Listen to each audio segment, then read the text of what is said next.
Hello guys, kami po ay mag-harvest ngayon ng sibuyas.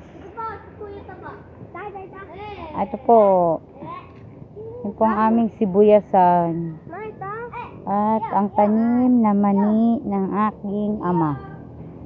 Madami-dami na rin po.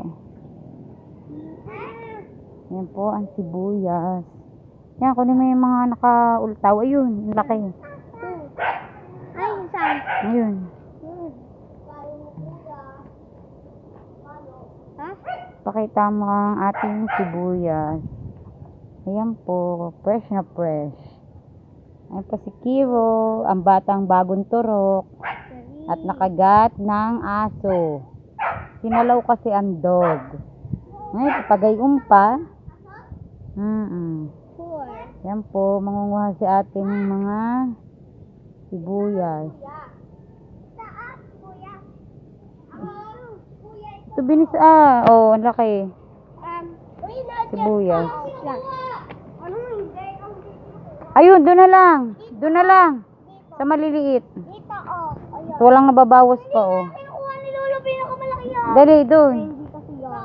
Mga nakaultaw lang, ayun. Pwede na yun. Pwede na yung pag nakaultaw, dali. May ito, sobrang laki. Iwag na yan. No. Hello po. Gulayan. Dito po mag-iinom kami. Pero nakagat ka ng aso? May nakagat to ng aso? Oo, naturokan niya kanina. Tingnan. Ayan po ang mga sili-sili. At ang talbusan.